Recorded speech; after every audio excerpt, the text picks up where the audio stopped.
Hello and welcome to Enchantment of Eternities, the many facets of Star Trek The Next Generation. So this video comes at the end of my coverage of Star Trek The Next Generation, where I have reviewed every episode one season at a time. Now I have done this for several other Star Trek shows so far. Did it for Deep Space Nine, Voyager, and Enterprise.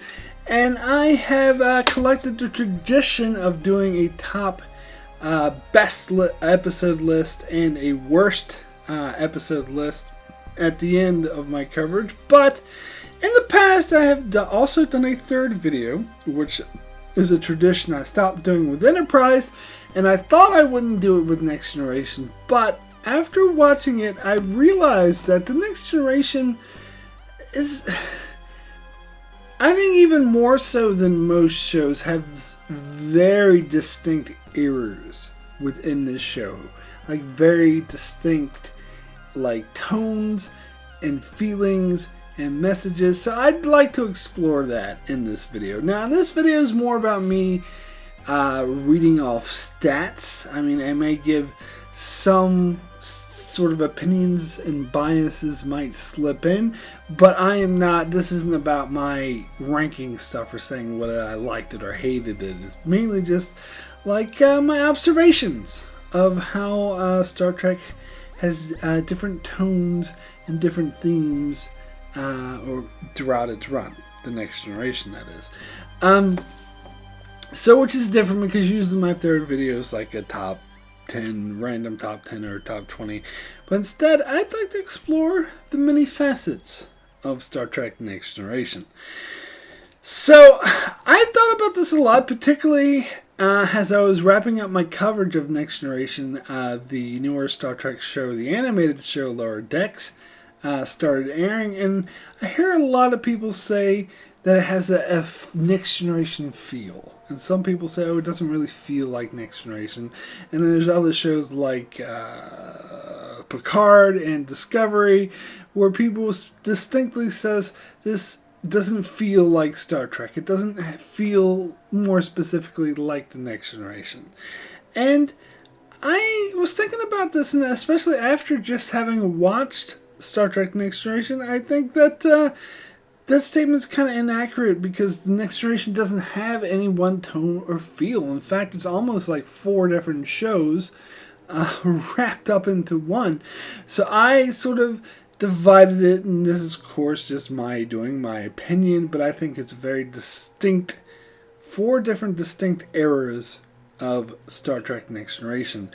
And those eras are, era number 1 is the Bright Future era, which contains seasons 1 and 2. Era number 3 is the Sci-Fi Phenomenon era, which includes seasons 3 and 4. Era number 3, which includes the Drama era, which includes season 5. And then there's era number 4, the Dark era, which includes seasons 6 and 7. So I kind of course, made up these phrases myself. I had originally planned on naming them after the person who I think was most responsible for the tone and theme, but I had a feeling I'd get disagreements, and some people saying, oh, that person wasn't actually that involved, because I don't know concretely that they are responsible for the theme. So instead, I decided to sort of name it after the theme I think best represents that era. So I'm going to go through each of those 4 eras and give some stats. I have a list of categories that I'll go through on each era. So let's start with era number 1, the Bright Future era, which is seasons 1 and 2. So the unique characters in era number 1 is Wesley Crusher, Tasha Yar, and Catherine Pulaski. Now, Tasha Yar, of course, only appears in season 1, and Catherine Pulaski only appears in season 2. But Wesley Crusher, you might say, well, wait a second there. Is he a unique character? Because he actually does appear in seasons 3 4, with a couple guest stars in season 5 and 1 in season 7. Sorry, and which is true, but I think this era is the one that focused the most on Wesley Crusher, and he didn't appear in the entire show. Yes, he did appear a bit in the era number 2, but era number 1 was really his shining, his focused on him, in my opinion, a bit way too much. Anyway, the main adversary of era number 1 is the Ferengi. Now, they didn't appear all that much to my calculations. They only appeared 3 times in the Last Outpost, the battle, and a brief appearance in Peak Performance. But they're mainly the ones who, later season 1 and season 2 brought in the Romulans, but they only appeared in 2 episodes. And I feel like the Ferengi, of course, it's been stated, they were created to be the main adversary of Next Generation and the season. And the first couple of appearances, first part of season 1, they were treated that way. Even though later they changed their mind because they rightfully saw that they weren't really working out. So, reoccurring characters this season. So I have a list of reoccurring characters, which I'll say how many times they appeared in this era. So in era number 1, Q appeared 3 times. That is 2 appearances in season 1 and 1 appearance in Q Who in season 2. Luoxana Troy appeared twice. 1 in each season. It was Haven in season 1 and Manhunt in season 2. Lore appeared once in Data Lore in season 1. The Borg appeared once in Q Who in season 2, although they were hinted at in the season 1 finale, The Neutral Zone, but they didn't actually appear. And Reginald Barclay, of course, had 0 appearances this season because he wasn't introduced until season 3. So, episodes of note this era, that is not my personal favorite episodes, but episodes that are either well liked or well noted or worth noting, that either define the era or have some significance for this era. So for era number 1, these episodes include Encounter at Farpoint, Where No One Has Gone Before, Skin of Evil, The Measure of a Man, and Q Who. So Encounter at Farpoint, the pilot, first episode of the show. Most people, including myself, don't think it's very good. Where No One Has Gone Before introduces Traveler. A lot of people thought it was a good early episode. Skin of Evil, of course. Some people love it, some people hate it, but it's the episode in which Tasha Yar dies, so it's a noted episode. The Measure of Man, generally considered one of the better episodes of the entire show. And Q Who, my opinion, personally, I think it's overrated, but another episode that is well loved and it first introduced the Borg. Reoccurring themes in this era. So that I have a list of tropes, cliches, and I count down how many times they appear in each era so we can see which era focuses on these tropes more and less. Of course, some people may disagree with my countings because it's kind of subjective, but this is what I've come to for. So for era number 1, we got the reoccurring themes. Holodeck episodes, we have 3. Plague episodes, we have 4. Anomaly episodes, we have 1. Diplomacy episodes, we have 6. Shuttle crash or stranded episodes, we have 0. Prime directive episodes, we have 2. Time travel episodes, we have 2. Trial episodes, we have 1. Abducted or held captive episodes, we have 4. And romance of the week, we have 6. So, era number 1 focuses more on romance and diplomacy, although I will say that diplomacy is probably one of the highest consistent eras. I guess that goes for Next Generation. They love to focus on the negotiations and whatnot. Then we have plague episodes coming with 4. We got a couple like Naked Now, and when people get sick or unnatural selection and whatnot. Holodeck episodes only 3, which isn't too bad. We got the Big Goodbye and a few others. What kind of surprised me here was Shuttle Crash Stranded. That's 0. That's usually a trope we see a lot in Star Trek. I think Voyager really abused that one, but 0 in error number 1. Cool. So, error number 1, overall, generally considered the least in quality of all the errors of Star Trek Next Generation. Most people point to it to say that it's actually quite bad. There are, of course, a few exceptions. It did build a lot of characters. Now, behind the scenes, this is probably due to a lot of conflict in the writer's room, apparently. It was a very hostile working environment, which many refer to as a revolving door, where many writers hated working there, and there was a lot of conflict and whatnot.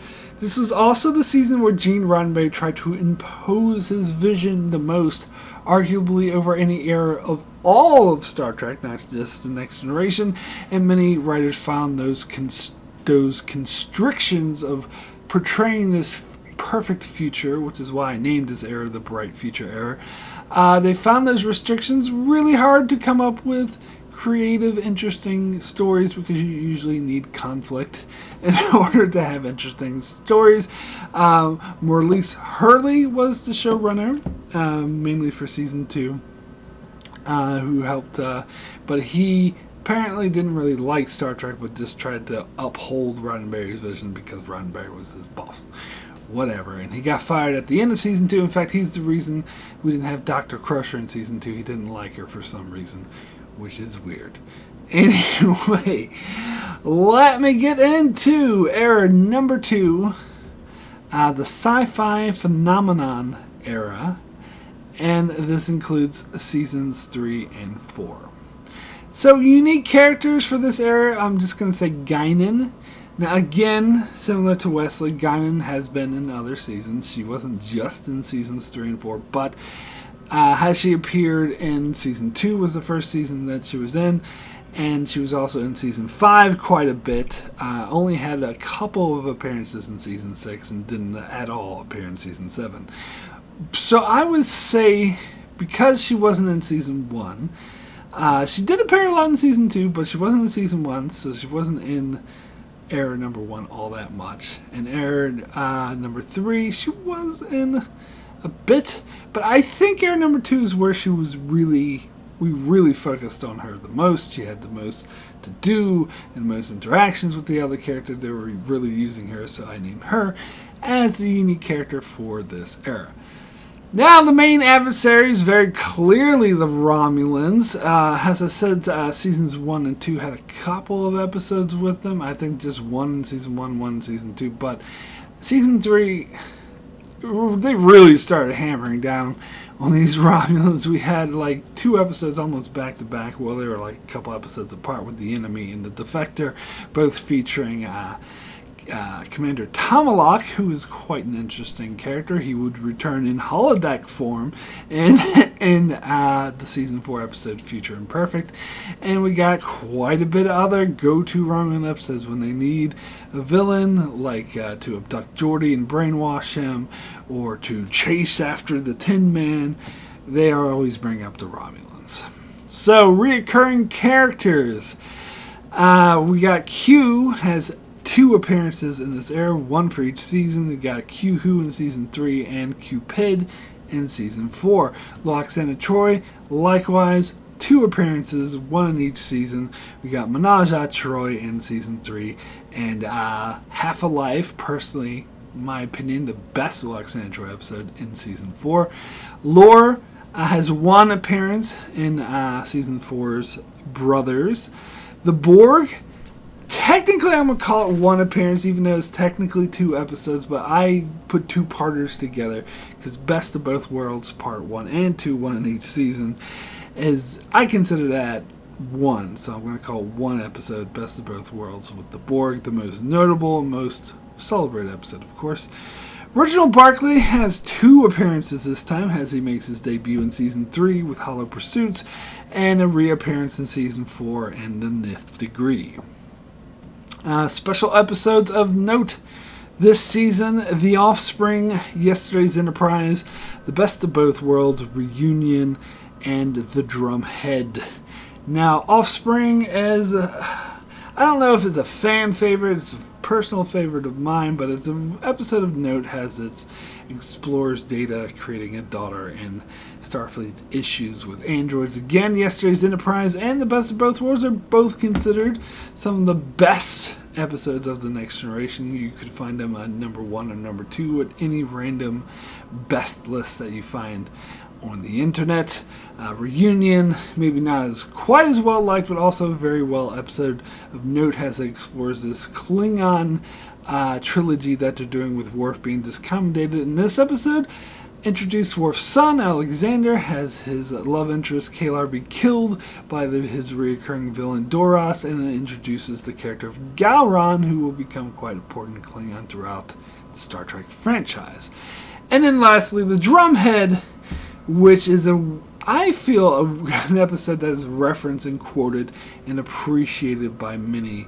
I don't know if I'd call fan favorite, but it is an episode a lot of people love for Picard's great speech.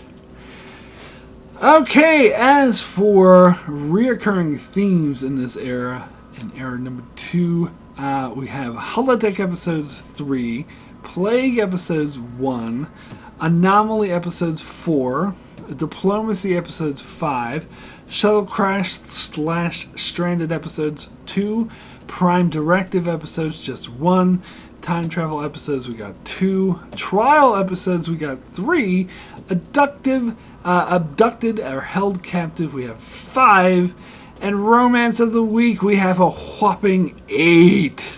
So, I named it the Sci-Fi Phenomenon Era because I feel like these seasons focused more on the weird phenomenon, like the night terrors, eyes in the dark, or anomalies that bring the Enterprise C, whatnot. But by my account, there were only 4 Anomaly episodes, which surprised me, but I'm not counting other weird sci-fi shit, like that weird shit that was making people fall through the walls and In Theory and other stuff, so I'm sticking by that this is the weird sci-fi phenomenon. But we had 5 Diplomacy episodes, so not as much as era number 1, but still quite a bit. We went up with trial episodes. Instead of just 1, we had 3 this time. One of the most noted ones, a matter of perspective, being in this season. We also had Held Captive, went way up to 5. I guess Geordi's being held captive. A lot of people held captive. Also, Shuttle Crash, we had 2 instead of 0 this time, because we had, I remember Final Mission is one where they're trapped in a desert and they go do. Prime Directive, we reduced to 1 episode, which is Who Watches the Watchers. And Romance of the Week. Yeah, they went a bit crazy with that. I almost could have named this era the Romance Era. But anyway, whether it be Picard with Vosh and Captain's Holiday, or Riker with his random romances, I don't know, Yuta. Anyway, so era number 2 is seen by many, including myself, as when the show really came into its own. They pretty much got an entirely new writing staff. Rick Berman pretty much took over from Gene Roddenberry, who had very little to do these seasons, particularly towards season 4 when he was getting ill. So Rick Berman took charges like the money man, the head producer in charge of everything. But on the creative side, they brought in Michael Piller, who I would have loved to call this era the Piller era, but as I said, I wasn't going to do that.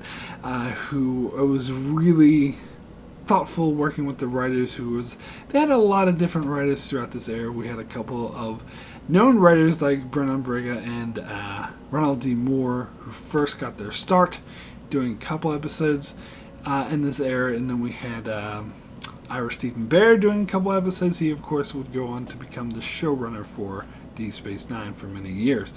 So this is kind of when season 3 and 4 is kind of when it's Star Trek Next Generation started to become really popular and earned its own reputation as a good show, because the first 2 seasons, as I said, the show was not well liked, and many were against the concept of having a Star Trek show with different characters and not William Shatner.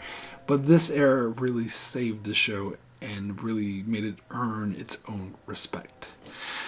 So, next we get into era number 3, the drama era, which only consists of one season, season 5, because I do think, even though you might think it's, maybe it's a bit weird having one era, just one season. I know there's an odd number of seasons, but you might say, well, maybe you should have made one era have 3 seasons. Maybe you should have put the drama season 5, slap it in with season 4 and 3 and 4. But I think this season does have a really distinct feel that's different. As I said, I think the show is almost like 4 different shows, where season 1 and 2 have their own distinct feel, and season 3 and 4, I mean, 3 slightly different than 4, but most of all they have their distinct feel, which season 5 is very different from. And season 5 is also very different from 6 and 7, so I wouldn't lump them in with that either. Season 5 is very distinctive, where they went all in on drama, trying to focus more on dramatic episodes rather than action or suspense or sci-fi weird shit. Even though you do get some of that in this season, they really hammered home the drama part, and they had I always also refer to this as like the little kid season. They had a lot of episodes about children and adults with children and old people with children, which is, I find it really like indie art house kind of tropey thing to do. So they were really trying to make this like an art house drama type season. Anyway, unique characters in era number 3. Roland, of course, who pretty much only appeared in season 5. She had one like 2-second appearance in season 6, Rascals. I mean, you could say, well, that was the actress that had a child version throughout that episode. So 1 episode in season 6. And 1 great episode in season 7. But really, her main, where she was part of the main crew, where she felt like a member of the crew, was definitely season 5. That was her season. She had a whole episode named after her. And she's really what started introducing the Bajorans, setting the groundwork for Deep Space Nine. So, main adversary this season, I'm actually going to call it the Alien of the Week, as there was no really main adversary. As I said, the whole point of this season was drama. They weren't focusing too much on adversaries. I mean, we got a Borg episode, we got a Romulan episode, and we got a Klingon episode, that's the Redemption. Well, I guess we had a couple Romulans, but I wouldn't say they were the main adversary. I think the main adversary was just a different alien every week. We got the weird energy things that took over people's bodies. And Power Play, we had that other, like, Duff Man, who took over, erased people's memories, and Conundrum. And there was those telepathic aliens guys who were like violating people. So a different alien every week. So I'm going to call them the Alien of the Week. Anyway, recurring characters. Q had 0 appearances this season, unfortunately. Loxana Troy had 1 with The Cost of Living. Lore had 0, not so unfortunate. The Borg had 1, of course, with Borg. And Reginald Barclay also with 0. So not a huge fan of recurring characters in this era. Episodes of note, we got Darmok, Disaster, Cause and Effect, Borg, and The Inner Light. Now, Darmok is considered by many to be one of the best episodes of the show. I personally love it, but don't think I wouldn't call it one of the best episodes of the show, but that's just me. Disaster, of course, does the disaster trope and has a lot of interesting character stories, so I feel like that episode is well noted. Cause and effect that created the time loop phenomenon before Groundhog's Day came out. It's definitely an episode a lot of people talk about. And Borg, of course, introduction of Hugh, who came on to be a big recurring character on Star Trek Picard. So also a very special episode of note. And The Inner Light, which is considered by many to be one of the best episodes, if not the singular best episode of the show. Very highly regarded episode for very good reason. So, in reoccurring themes, we got holodeck episodes 0. Now, obviously, I'm not counting the cost of living, but because I didn't count that because they weren't in the holodeck the whole time. So, holodeck episodes 0, plague episodes 0, anomaly episodes we got 3, diplomacy episodes we got 2, shuttle crash / stranded episodes we got 0, prime directive episodes we got 0, time travel episodes we have 3, trial episodes we have 1, abducted or held captive 1, romance of the week 3. So season 5, not a huge fan of the typical tropes. As I said, they focus more on because I didn't put as a typical trope confused child gets mentored, which maybe I should have, because they did that a couple times this season, and they had the trope of Worf getting injured and wanting to die, but they didn't really lean into the holodeck or the plague or the shuttle crash or the prime directive. So they weren't relying on it. And romance of the week, only 3. That's funny because I always think of this as the more romantic season, but I guess it's just because episodes like Masterpiece Society stand out more to me, or The Perfect Mate, because those episodes are bad. Anyway, season 5, I think of Jerry Taylor when I think of season 5. She was a head producer who I think sort of pushed this kind of dramatic storytelling. Although I do believe, if I'm not too mistaken, that the head writer of this season was still Michael Piller. Season 5. It was, I believe, the 25th anniversary of Star Trek, I want to say, and so they were celebrating Star Trek. So this is the era which I think Next Generation made it. It's when I started watching. It's when I think its popularity, I should say, was at its highest. I remember buying. They had lots of playing cards and magazines, and this is when I think the show really became beloved. And a lot of people tuned in to see all this drama crap. Anyways, true lovers of the show appreciate the season for a lot of the drama it has. Anyway, let's get into the final era of the Next Generation, which again, I feel, and I probably should have been just in era 2, seasons 3 and 4. I feel when most people say stuff with Lower Decks, say, oh, it doesn't feel like the Next Generation. They're talking about that era. They're talking about era number 2, maybe era number 3. A lot of people kind of forget about era number 4 because they say, oh, this is too dark. But era number 4 of Star Trek Next Generation, quite dark, which is why I named it the Dark Era. It consists of season 6 and 7, and the tone was entirely different this season. Even to season 5. The tone was incredibly different. It's almost not the same show. You watch an episode in season 3 and an episode in season 7. It's almost a different show entirely. Anyway, unique characters. We got Alyssa Ogawa, who first appeared in season 4, but she only appeared in a couple episodes in season 4 and 5, and mainly just as a background character who said, "Eye doctor." It didn't do much. Season 6 and 7 started developing her. She even got to be a main character in one of the episodes, Lower Decks, and had a little bit more focus on her. She got pregnant, and they focused on her losing the baby in the alternate timeline in the series finale. All good things. We got a bit more into Alyssa Ogawa.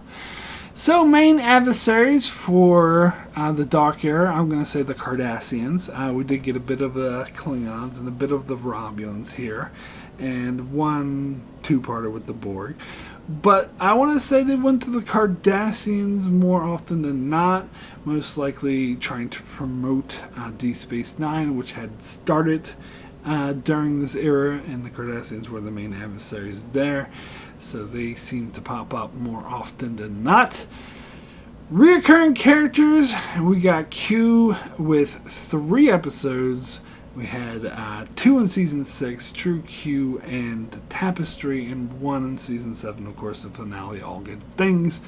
Loxana Troy had only 1 appearance this season, or this era, I should say, thank God. And she did not appear in Season 6, but had Dark Page in Season 7. Lore, 1 appearance, technically, as he was in Descents Part 1 and 2. Again, I'm only 2-parters, it count as 1. And same thing with the Borg, who also only had 1 appearance in Descent.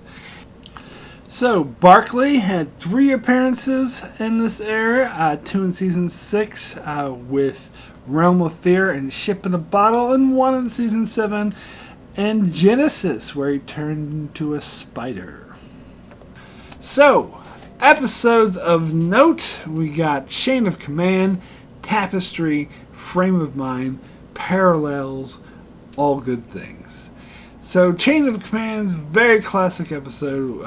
One of the main Cardassian episodes where Picard gets tortured by the Cardassians and is well loved for Picard's amazing performance, and also had a very memorable guest star with Ronnie Cox playing Captain Jellicoe as he took over the Enterprise. It was just something a lot of people often quote and recognize as well. Tapestry, another episode that's really beloved by the fan base, about Picard Q taking Picard back in time to clear up a regret and finding that it doesn't turn out so well when he changes his past.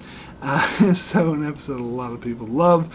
And Frame of Mind, a personal favorite of mine, and a lot of people I know love this episode as well. Apparently there's a sizable group of people who hate this episode, but not too sizable, because it's still quite beloved. I think it's definitely an episode of note that it really leans into the dark theme of this era. It's a really mind-twisting, disturbing episode. And you got Parallels in Season 7. I think one of the most notable episodes in Season 7. It's in the top 10 in IMDb. I had someone try to tell me it wasn't very popular, but IMDb would dispute that. And it does seem to be a well-liked episode where Worf travels to a bunch of different parallel universes. And, of course, All Good Things. Obviously, the other episode of note. Many people know an amazing series finale, and many people, including myself, would say one of the best series finales, the best way to wrap up the episode, wrap up a show that was ever made. So, reoccurring themes this season, we have Holodeck episodes 3, Plague episodes 2, Anomaly episodes 4, Diplomacy episodes 7, Shuttle Crash / Stranded episodes, we got 2, Prime Directive episodes, we got 1, of course with Homeward, quite a notable Prime Directive 1. Time Travel episodes, we have 4.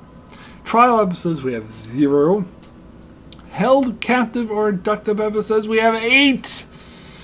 And Romance of the Week, we have 5. So, it seems the Dark Era leaned a bit more into that abducted, held captive trope, such as Picard and Crusher being held captive, and that weird planet in the episode Attached, or Picard being held captive in the shuttle by that weird alien, and Liaisons, or, I don't know, just a lot of people being held captive.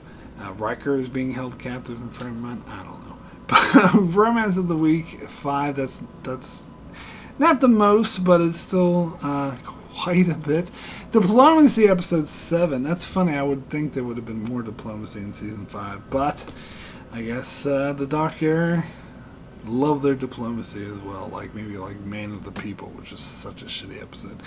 And Holodeck episodes 3, that seems to be the cap, so I guess didn't go too crazy. We got that one with Worf in the Old West, Fistful of Datas, and Ship in a Bottle, my personal favorite holodeck episode.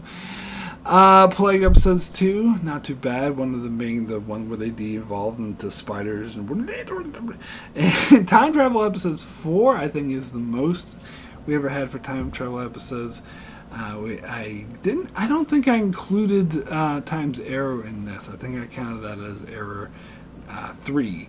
But we had other ones like Tapestry, All Good Things, Timescape, one of the best time travel episodes ever.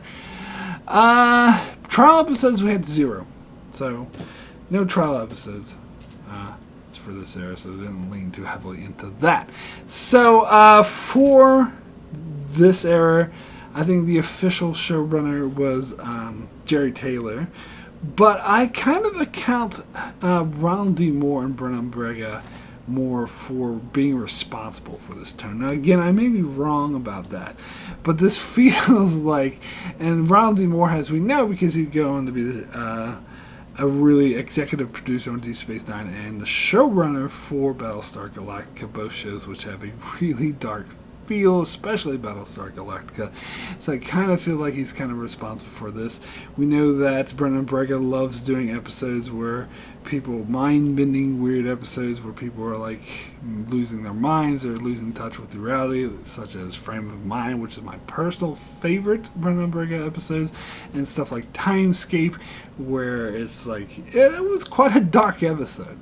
So I personally account those two writers for this dark feel, even though technically Jerry Taylor was the showrunner for this era, and Michael Piller and Rick Berman were still around, but Michael Piller was actually more involved in Deep Space Nine. He was the showrunner for those first 2 seasons of Deep Space Nine for this era, so he wasn't as focused on the Next Generation, which I think accounted for its darker feel personally. And also you had Naren Shankar, was also a prominent writer for this era, who of course would go on to be the showrunner for The Expanse, which is a very dark show. So I kind of feel they had the writers who wanted to do darker stuff for this era, it seems like a lot of people are lukewarm on this era. Some people don't really like it very much and say it's not really Star Trek. It's one of my personal favorites. I love Season 6, as some people do, but I also love Season 7, which apparently is really unpopular. Most people will tell you that the show was running out of ideas and they didn't know what to do, which I completely disagree with. If I had to choose my personal favorite era, it would probably be this era, actually. It's a close call between era number 2 with seasons 3 and 4. I mean, most likely I would just put those two eras on par with each other. But if I had to choose one, I'd probably slip in over this one because I think it's more consistent with better episodes. But that's just me. So that is it for my exploring the many facets of Star Trek: Next Generation. As I really feel that this is like 4 different shows, and to say something feels like the Next Generation isn't entirely accurate in my opinion, because I would ask which part of Next Generation, because Next Generation had 4 distinct feels, or tones, or whatever, in my opinion. Anyway, thanks so much for watching. Be sure to check out my channel as I continue to cover Star Trek. I will be doing, as I mentioned, next week, top 50 best episodes of Star Trek Next Generation and the top 30 worst episodes of Star Trek Next Generation to wrap up my coverage of Star Trek Next Generation. So be sure to check that out. Also check out my channel as I cover many shows like Lower Decks, The Boys, The Expanse, and BoJack Horseman. So be sure to check that out so you can keep up with all that. And thanks a lot for watching.